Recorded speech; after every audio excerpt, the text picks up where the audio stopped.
Hello and welcome back to the channel. Now, this is actually video number 5 in a long list of reviews I've been doing on the Beatles 1964 mono Capitol albums. Now, if you've not seen my earlier videos, you won't know that I decided to buy the individual releases rather than the box set.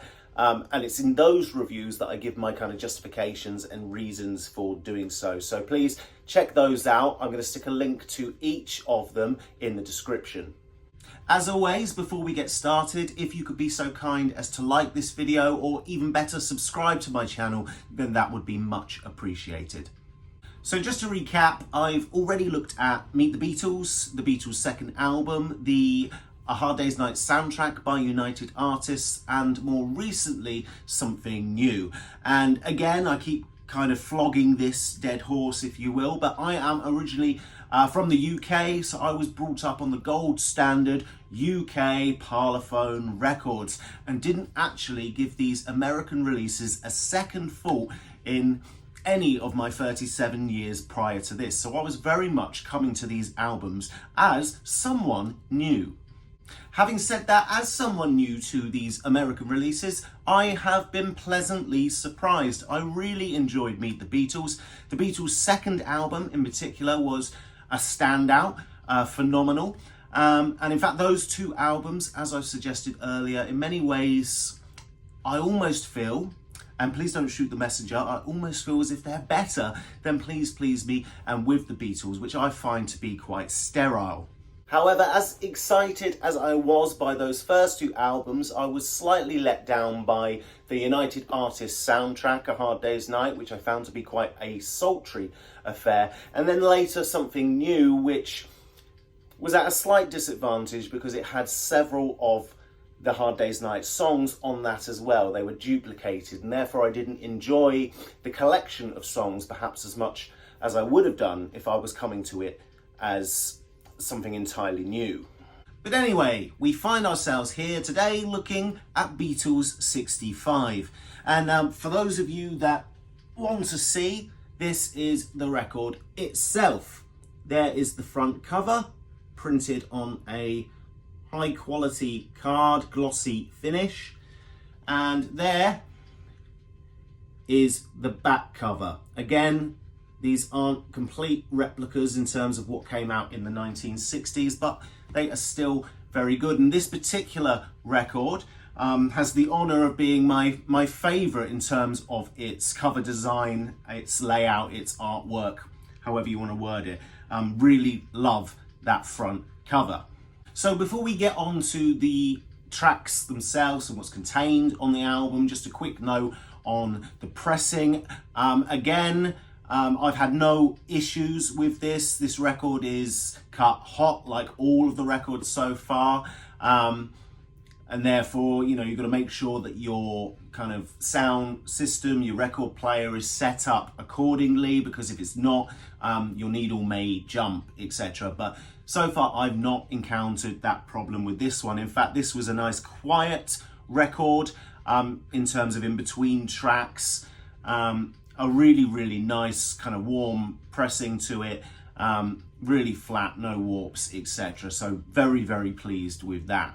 So let's get on to the music, which in this instance is a bit of a difficult one to review. As the years go by, I find myself kind of reconsidering the order in which I rank the Beatles UK albums. Now, the reason I bring this up is because there's a huge tie-in between this particular album and the Beatles for Sale. Now, I've done a ranking video before many years ago, and I think, you can correct me if I'm wrong, I think I put Beatles for Sale quite low down my ranking list. However, in recent years, I found that it's going up in my kind of appreciation. I really enjoy that album. I especially enjoy the first half of it. Now, Beatles 65 is, in essence, Beatles for Sale. It's the American version of Beatles for Sale. The first half of the album consists of No Reply, I'm a Loser, Babies in Black, Rock and Roll Music, I'll Follow the Sun, and Mr. Moonlight. The only track it's missing in terms of being a complete exact like-for-like copy of Beatles for Sale is it's missing Kansas City on the end of that, the first half of Beatles for Sale. Now, so in essence, what you've got is you've got a like-for-like album. This is the first time this has happened with one of these American releases, to my mind anyway. And therefore, it's almost challenging. How do you review that? Now, one way to start would be to consider the actual sound quality of this in comparison to the obvious UK counterpart. Now, Beatles for Sale, for me, happens to be the only UK album I own in both mono and stereo.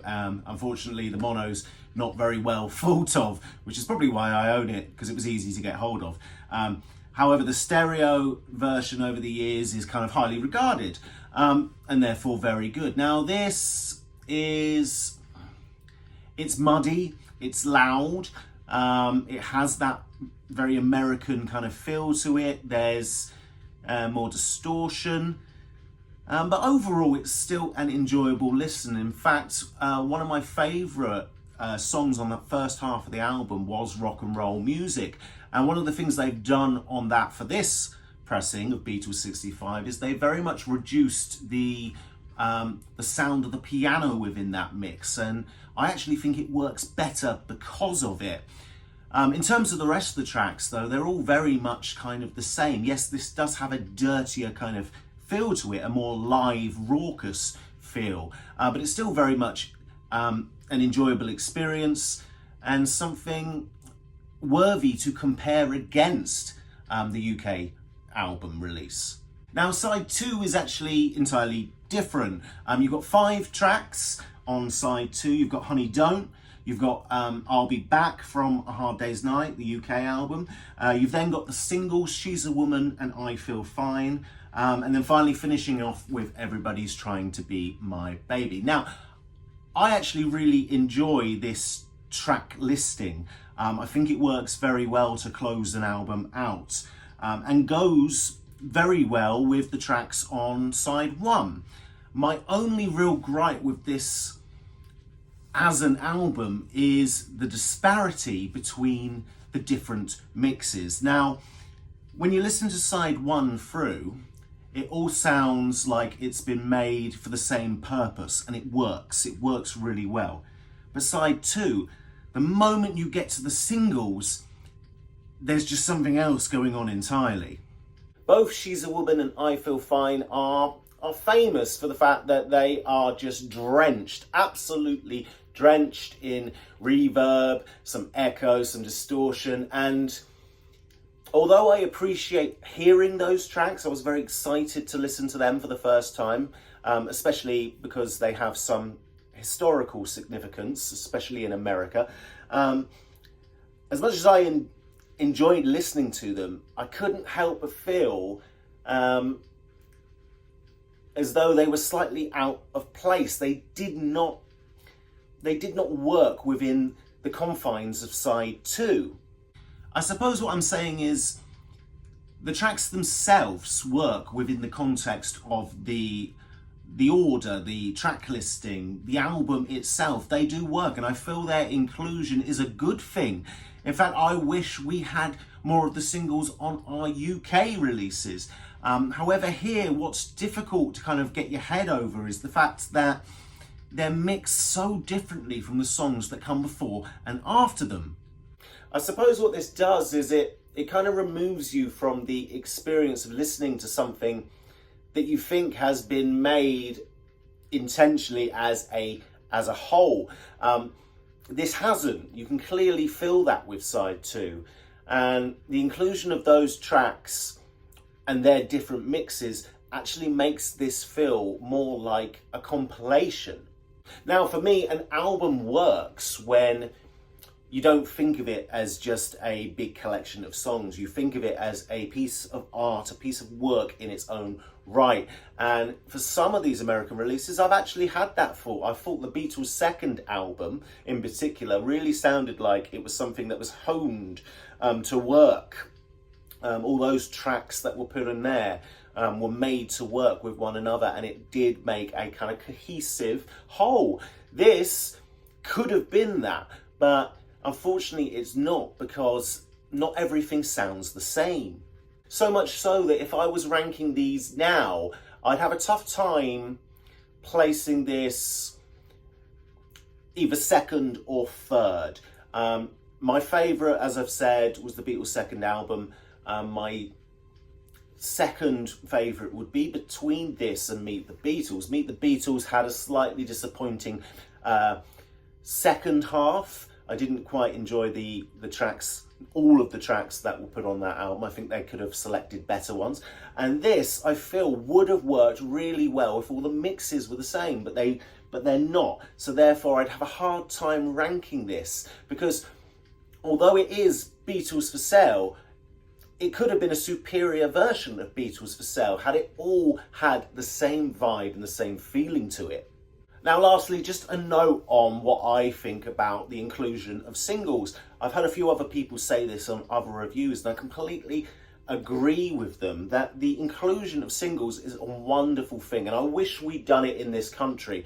Now, I didn't live in the 60s, but I can't imagine the stress a person would go through having to kind of cobble together all these albums and 45s in order to complete their collection long before the inclusion of, say, something like the Past Masters. So the fact that you've got the singles on these albums, I just think is really great for the fans.